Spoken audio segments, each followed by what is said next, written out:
In just the 2 days since Steve Jobs died, millions of people have taken inspiration in the words he left behind. But maybe none seems as appropriate right now as this. Being the richest man in the cemetery doesn't matter to me. Going to bed at night saying we've done something wonderful, that's what matters to me. And among those wonderful things that are now part of his legacy is a list of hidden secrets we can all learn from. The 7 secrets to his success. Here's Deborah Roberts. How is it that a college dropout who landed in his parents' garage, who was once kicked out of his own company, could cast such a dazzling spell, turning the inconceivable into things we can't live without? Maybe down to 61 degrees in San Francisco. What did Steve Jobs know that we don't? Folks sipping cocktails at the Edmunds Automotive website in California would sure love to know. You don't have to try to emulate Steve Jobs, but the techniques that he has honed over time are the ones that will work for anybody. Author and consultant Carmine Gallo has built a career sharing the special secrets of Steve Jobs, most gleaned from the man himself. Sometimes life's going to hit you in the head with a brick. Don't lose faith. And those who worked with him. 7 principles of success that anybody can use to be more successful, to be more innovative, to live a more inspiring life. Number 1, do what you love, no matter what it happens to be. Don't settle. As with all matters of the heart, you'll know when you find it. Now, a lot of people will look at that and say, oh, yeah, do what you love. Sure. We all hear that. But is that really the secret of success? Passion is everything.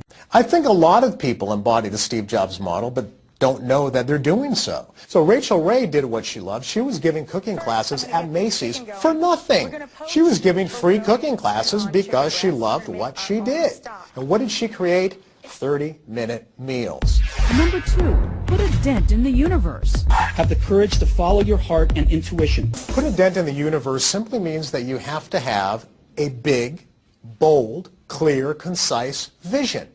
I like to say that your vision should fit in a Twitter post.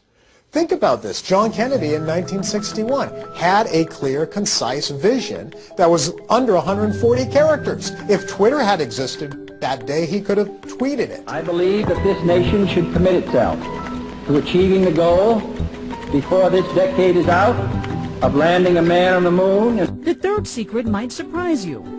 The man who sold 315 million iPods believed you should say no to 1,000 things. How do you become a success by saying no? You have to focus. And this is something that applies to our businesses and our lives. Reduce the clutter. Make it simple. In 1997, when he returned to Apple, Apple was close to bankruptcy. He took 300 products and condensed them to 10. We've got to get the spark back with the developers. Just all about streamlining. And Jobs honed not just products, but people. Robert Cringely worked with him starting in 1977. Steve felt very strongly that he could only interface with about a half a dozen people. And so therefore, he had to concentrate at any given moment on who were the half a dozen most important people in his life. And if you are in the top 6, you get all my time. If you fall off, if you're number 7 or 57, I don't know you. Simplicity in everything, even down to the trademarked black turtleneck and jeans. In latter years, he decided that he would wear the same outfit every day so that he didn't have to think about it. No one had to think about it. There were no decisions. Secret number 4, kickstart your brain by doing something new, like the time Jobs took a trip to India with his college buddy Daniel Kotke. He's the one who proposed the trip. He had shaved his head. His inquiring mind is something that certainly contributed to his success in life. Thinking differently led Jobs to make unexpected connections. The inspiration for the Apple Store came from the 4 seasons. That's why when you walk into an Apple store, you will not find a cashier. You'll find a concierge. Walk to the back of the store, and there's a bar. It doesn't dispense alcohol, but it dispenses advice. And if you're running a business, number 5 may be what you need to hear. Sell dreams, not products. And 6, create insanely great experiences. For Jobs, it wasn't just about selling 29 million iPads this summer, but entertaining the customer at the same time. How can I innovate at my small pizza parlor or my small store, my retail shop? Innovation means creating an experience for your customer.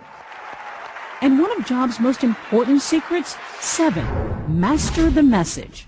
He wasn't born a naturally gifted presenter. In the mid-70s, it was Steve Jobs' first live television interview. Now, this is not the real thing, though, right? You just want a picture of me now? He was visibly nervous. Because I'm deathly ill, actually, and ready to throw up at any moment, so. In 2007, he actually gave what I consider the greatest presentation I've ever seen, the introduction of the iPhone.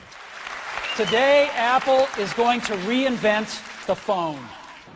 So how does all this relate to the rest of us? Even if you're not the head of a company, you are being judged by how well you give a presentation, how well you communicate, just to get that first job out of college, and then next job and climb the career ladder. Yet some of the genius of the Apple co-founder could be a bit sour, like Jobs' famous perfectionism and temper. He's a very demanding manager. Whatever his flaws, Steve Jobs will be known as the ultimate visionary. So don't feel bad. Steal his secrets. Most likely, he would expect that. Good artists copy. Great artists steal. You may not want to change the world necessarily, but you can change your own little part of it. I think it's a good exercise.